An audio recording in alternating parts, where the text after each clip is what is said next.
नमस्कार दोस्तों, जय हिंद। जो लोग इस देश में भ्रष्टाचार के खात्मे को अपनी आंखों से देखना चाहते हैं, जो लोग प्रधानमंत्री की उस बात पर यकीन करते हैं कि भ्रष्टाचार के खिलाफ जीरो टॉलरेंस, और ये चर्चा हम अक्सर सुनते रहते हैं। कई भ्रष्ट नेताओं के यहां ईडी के लगातार छापे चल रहे हैं, छापेमारी जारी है बल्कि, और करोड़ों रुपए का माल घर से बरामद हो रहा है, करोड़ों रुपए नकदी। देश में भ्रष्टाचार के खिलाफ माहौल भी है, और आज तो चुनाव की तिथियां भी घोषित हो गई हैं। अब आप पूछेंगे मैं ये सब क्यों कह रहा हूं। जो लोग देश में भ्रष्टाचारियों को जेल में देखना चाहते हैं, आज उनको बहुत अफसोस हुआ है, और इससे कई सवाल खड़े होते हैं। दोस्तों, आगे बढ़ने से पहले अगर आप मेरे चैनल पर नए हो, या अगर आप मेरे चैनल को देश या दुनिया के किसी भी हिस्से में देखते हो, तो इस चैनल को सब्सक्राइब कर लें, वीडियो को लाइक करें और शेयर भी करें। तो मैंने जैसा कि आपसे कहा, जो लोग देश में भ्रष्टाचार मुक्त माहौल देखना चाहते हैं और जो भ्रष्टाचारियों को जेल में देखना चाहते हैं, आज उनको एक सदमा लगा है। उनके लिए एक अच्छा दिन नहीं है। आज ये समझा जा रहा था कि अरविंद केजरीवाल गिरफ्तार होंगे। शराब घोटाले में फंसा हुआ ये मुख्यमंत्री, ऐसा लगता है कि अभी गिरफ्तार नहीं होगा। जिस प्रकार कोर्ट का रवैया रहा और जिस प्रकार की बातें कोर्ट में उसके वकील ने रखी, और जज साहब ने जिस प्रकार उसको 15,000 के निजी मुचलके पर जमानत दे दी, जो शख्स 8 बार इन्फोर्समेंट डायरेक्टरेट के सम्मन का उल्लंघन कर चुका है, जो ये कह चुका है कि ये सम्मन गैर कानूनी है, ये फाड़ कर फेंकने लायक है, जो लगातार ये बहाने करता आया कि मुझे गवाह के तौर पर बुलाया जा रहा है या मुख्यमंत्री के तौर पर, जो लगातार इस पूरे सिस्टम को, इस हमारी कानूनी प्रक्रिया को, ईडी को चकमा देते रहा, उस पर कोर्ट की ऐसी मेहरबानी।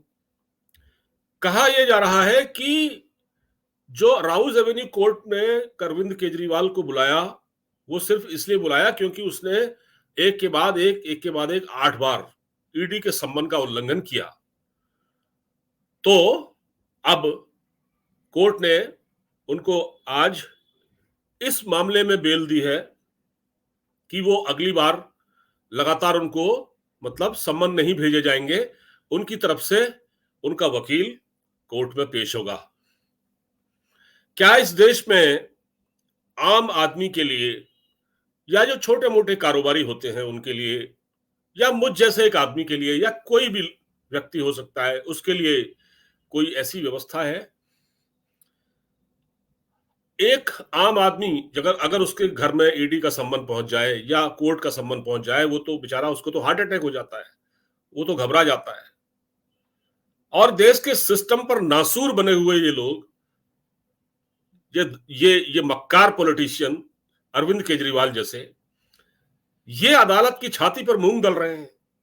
इनको पूछने वाला कोई नहीं, और ये अदालत में जब पेश हो या ना हो, कोई देखने वाला नहीं है। अदालतें इनके सामने बेबस दिखाई देती हैं। अब क्या किया जाए? बड़ी अजीब बात है।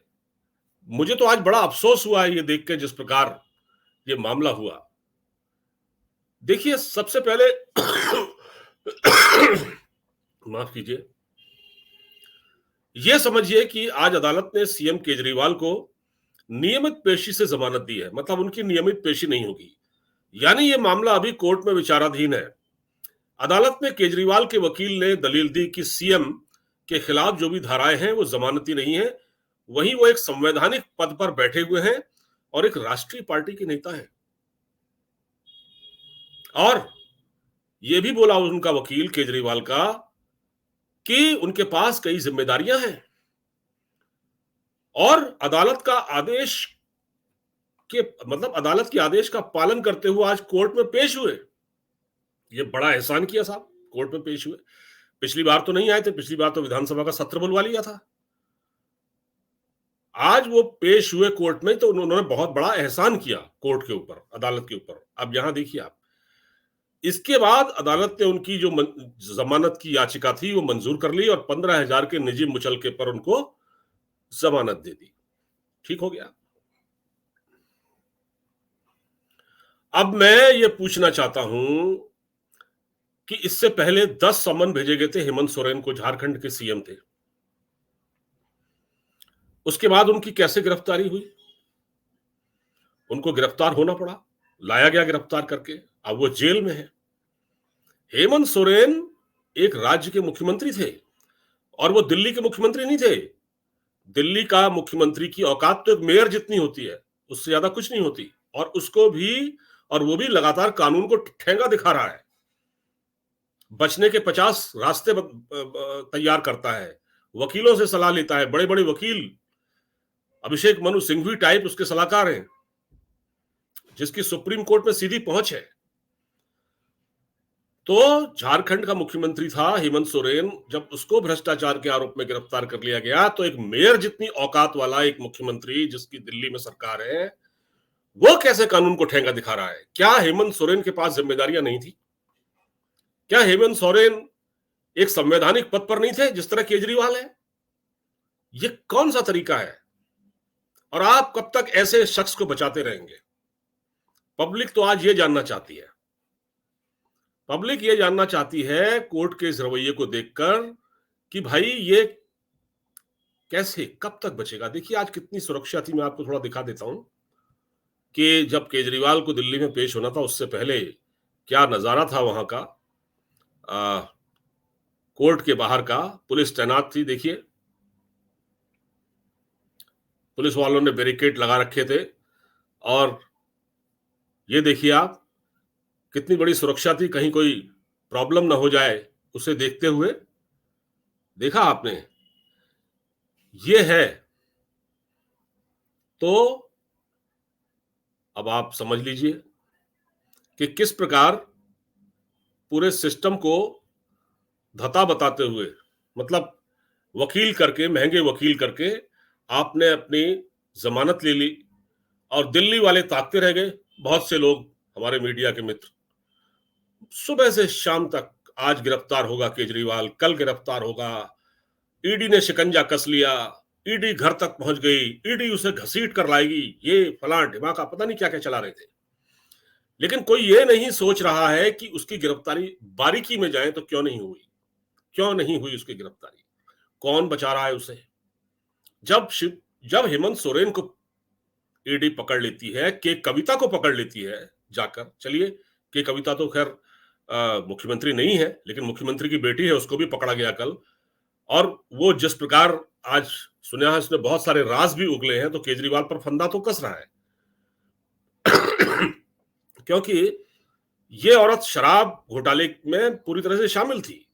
ये केसीआर की बेटी है, केसीआर जो मुख्यमंत्री था तेलंगाना का, जिसके शराब माफियाओं से लिंक थे हैदराबाद में।